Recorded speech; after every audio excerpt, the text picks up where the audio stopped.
Office টাইমের আগে অফিসে পৌঁছানোর জন্য এবার চাকরি গেল এক তরুণীর।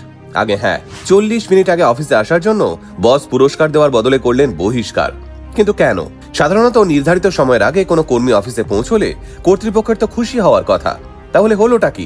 আনন্দবাজারের প্রতিবেদন সূত্রে জানা যায়, স্পেনের 22 বছরের এক লজিস্টিক কর্মীর প্রতিদিন অফিস শুরু হয় 7:30টায়, কিন্তু ওই তরুণী 2023 সাল থেকে 7:30টার বদলে অফিসে চলে আসতেন 6:45 নাগাদ। যে সময় দেরিতে আসার জন্য বেশিরভাগ কর্মীকেই কর্তৃপক্ষের কাছে কথা শুনতে হয়, ঠিক সেই সময় এই তরুণী তার কর্মক্ষেত্রের ঊর্ধ্বতন কর্তৃপক্ষের কাছে রীতিমতো তাড়াতাড়ি আসা নিয়ে কথা শুনতেন।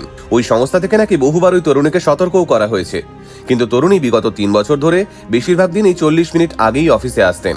এরপরে ওই সংস্থার তরফ থেকে তরুণীকে কর্মক্ষেত্রের নিয়ম ভাঙার অপরাধে মেইল করে সতর্ক করা হয়, কিন্তু তারপরেও তরুণীর ভাবমূর্তির এক ফোঁটাও বদল হয় না, যা দেখে ওই তরুণীর বসের ধৈর্যের বাঁধ ভেঙে যায় এবং তিনি ওই তরুণীকে বরখাস্তের নির্দেশ দেন।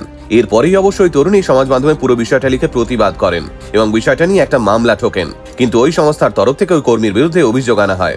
অফিসে পৌঁছানোর আগেই ওই তরুণী লগ ইন করতেন। এছাড়াও অফিসের পারমিশন ছাড়াই অফিসেরই একটি গাড়ির ব্যাটারি বিক্রি করে দেওয়ারও অভিযোগ রয়েছে ওই তরুণীর বিরুদ্ধে, যদিও আদালত ওই সংস্থার পক্ষেই মত দিয়েছে এবং ওই তরুণী স্পেনের শ্রমিক আইনকে লঙ্ঘন করেছেন বলেও জানিয়েছে বিচারক। কি জ্বালা বলুন তো, আগে গেলেও জ্বালা, পরে গেলেও জ্বালা।